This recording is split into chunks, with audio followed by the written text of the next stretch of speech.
I was a college sophomore the first time I heard about privilege, and it didn't go so well. I was humiliated. I was in a class where a faculty member was talking about Black urban families, and she described characteristics like headed by women, high unemployment rate, underemployment rates, high rates of teenage pregnancy. I don't remember all the characteristics today. What I remember was feeling strangely familiar and confused. How could she be describing the characteristics of Black urban families and me feeling like they applied to my family?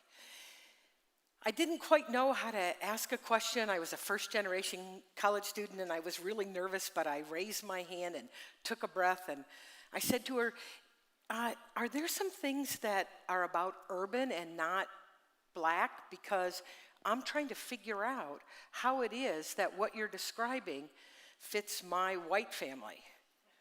She eyeballed me for a minute, and she pointed at me and said, "Don't you ever compare yourself to a Black family. It doesn't matter how poor you are or how underemployed you are. You have privilege because you're white." Well, I was horrified. I could feel my face flush, and I looked down at my book just staring straight ahead. Someplace between, can I crawl under the desk here, or do I just hit her and leave? You want to talk about poor?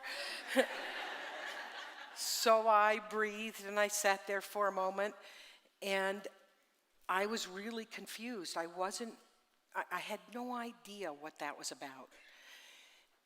I had no idea that day of what Peggy McIntosh calls the invisible package of unearned benefits, white privilege. The invisible package of unearned benefits. Now, I was an emancipated minor at 15.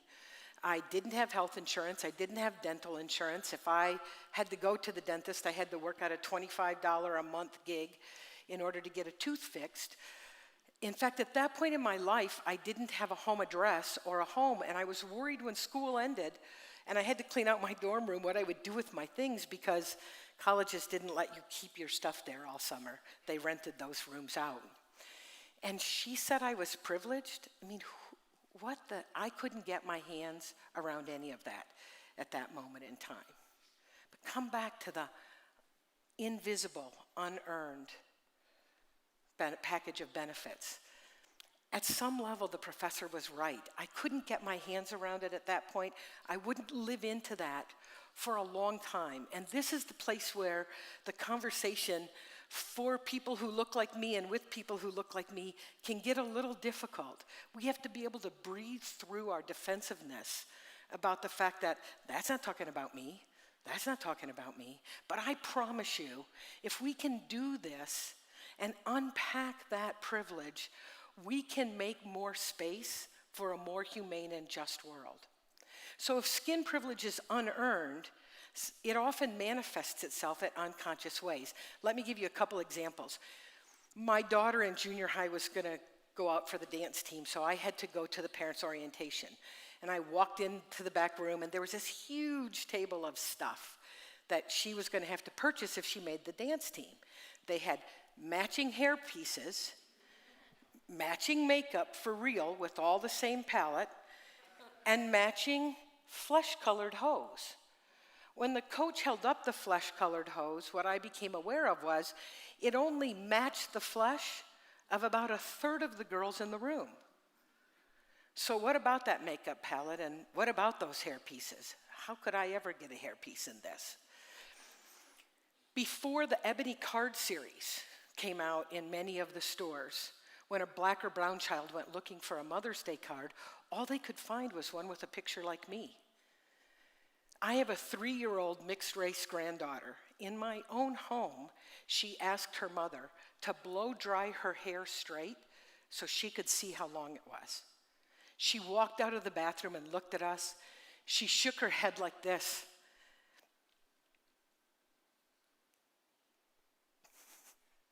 And said, "Look, Nana, I look like a princess." What messages had she absorbed as a 3-year-old that convinced her if her hair was long and blowing in the wind, it was princess hair, but her beautiful, curly, natural hair didn't count as princess hair, right?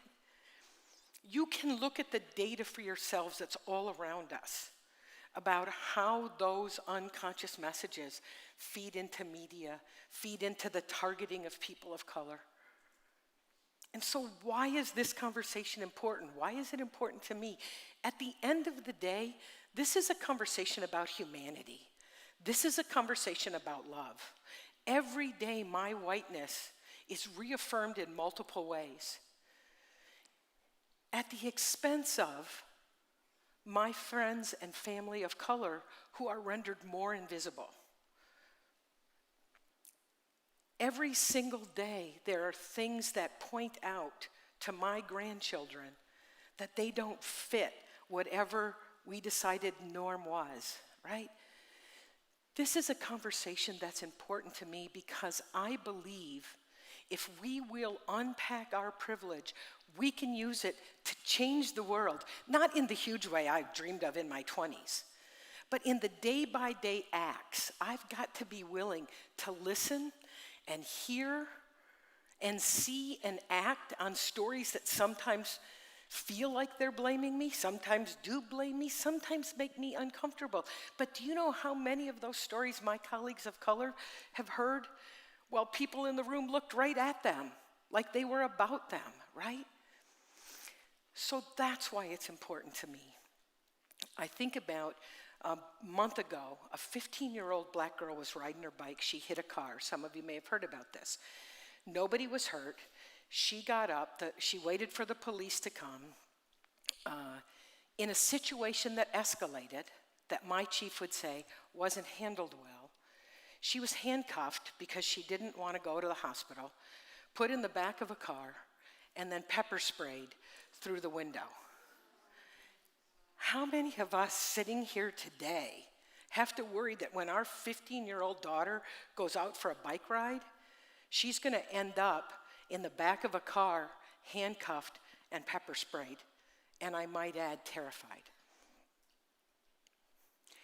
So how do we make this different? How do we use our privilege? Martin Luther King said, "Until you are all you can be, I will never be all I can be."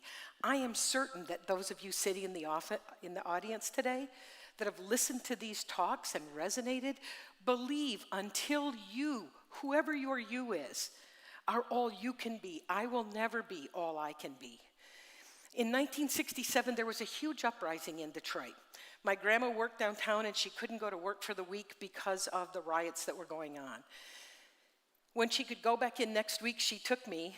There were buildings that were burned. There were all kinds of, there was a man sleeping in the window of a building. And I said to her, look, Ma, look at that guy sleeping in the window.